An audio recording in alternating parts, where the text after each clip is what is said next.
My internet 100% is actually about to crash. Oh, no, okay. It's going up again. So prospect roundup. Everyone got traded. Let's call it a night. It happened. Thank God. Marat Khusnutdinov traded from Scott to Sochi. He's going to be playing with Michkov. He has not played yet. But this means that he will actually play hockey again, which is amazing. I also think if anyone was wondering if he would end up re-signing in Russia again, I think this pretty much takes that off the table as well. But just meaningful ice time and Sochi is a very different hockey team than they were last year. Where like when Michkov went there, they were awful, and remained awful. They got a lot more young players. Still better than Scott. They're this year at this point they're way better than Scott. Scott lost. It just keeps on losing because they stink. They have a terrible coach.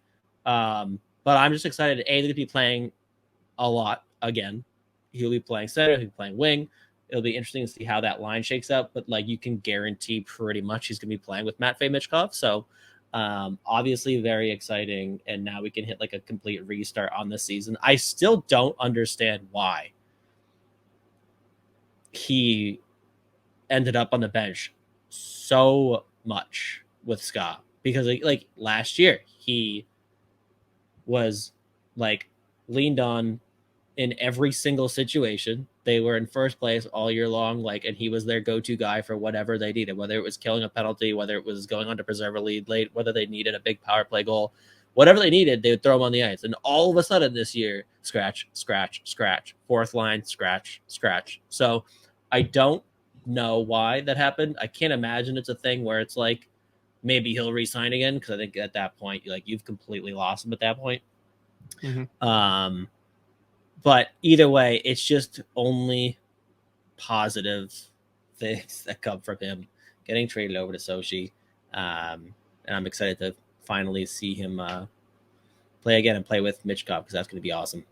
That will be very fun. Pretty much getting an early glimpse at what playing with Kaprizov could be. You never know. Never know. Not the only trade, though. After basically shitting on how awful the team is that he was playing for, Kalem Parker's been set free. Kalem Parker has been set free from Victoria, goes over to Moose Jaw, and he looks great so far in his first few games over there. I think his second game, he scored an absolute rocket ship of a power play goal, getting a ton of offensive touches, looks really good. He skates so well. And Moose Jaw is just, it's just a better environment, better situation than Victoria, because again, they got the ever-living dog shit kicked out of him those first few games. But he's playing a ton too. He's in that second. He goes back and forth with the first and second pair over there too. Took a few shifts with Matejchuk, which was very fun. Just this rules. Let them fucking cook together. So again, another play that gets that full-on restart after those first two games over in Victoria. It looks good so far. I think he's played 24, 25 minutes each night. Had another assist last night, I think, in their 5-3 win. But yeah, no, he just looks really good. He's a fun player to watch, just very smooth in everything he does. And just another potential, future good, solid late pick for Minnesota. But very happy that he got set free over to Moose Jaw. Like it. Question here from John Robinson. How do you guys get traded the first week of season? It's been a couple weeks, but first month, and that is a fair question. Why does that?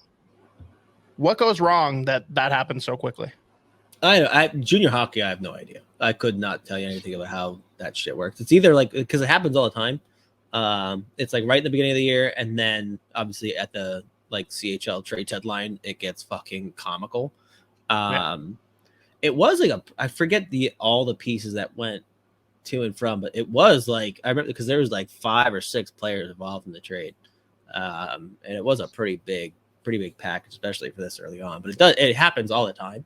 I don't know, maybe Kalem Parker was the one being yeah, I'm out of here, boys. I'm not doing this. This is just not fun. I'm not having a good time over here. I'm gonna wherever you want to send me, go ahead. But it was a pretty big. It was a big-ish trade for this early on, for sure. But yeah, I have no idea how. I really don't know what the actual conversations are like because it's just like it's also funny in my head, like trading like junior hockey players. It's just very funny to me. Hey, no 12-year-olds were traded in this exchange. No, there was no Zellweger package.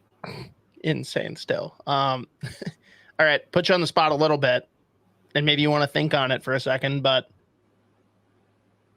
any other prospect in the Wild system, you get to pick one, they get traded to another team. Which player and what team are they landing on? Or just which player?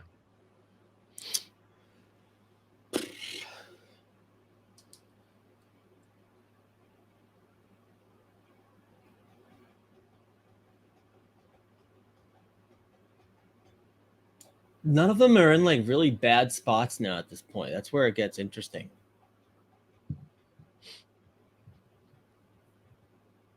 Because like Saginaw's real good. Owen Sound, like I mean maybe Petrovsky somewhere, but off the top of my head, I couldn't even tell you where. Okay, here's one from Mateo. Now that he's buying in on our stuff, Stramel needs a trade or an AARP card. I know that you can't trade players in college hockey, but if you could just pick him up and drop him into a program, not for selfish reasons, so it can't just be like a copy paste BC or BU, but like, is there a program that you think is better fit for his development? Not really, because I mean I don't know anything about what Wisconsin. They played who was it? Augustana twice this past weekend. They won like 4-0 and 3-0. I didn't even bother like watching those games, but I mean I could picture him at like Denver with those crowds, like just killing people. I think people go nuts. Like, and they love that kind of player there too. Same thing with like Northeastern. If he were to come out like East, but I mean, like I need to like watch more like of Wisconsin with Mike Hastings to have any like firm idea. This is also a very different Wisconsin team just with the recruits they brought in, like their recruiting class. So that like a kid like William Whitelaw's there now, which is like the exact opposite of Charlie Stramel. Fair. All right. So yeah, Charlie Stramel has entered the transfer portal. Rumors are he's going to land in Denver. There you go. Use that information responsibly. Confirmed. Any other prospects you want to hit on here, Z? Otherwise, I got one more topic that came through in the chat that I think you wanted to talk about. Trying to think.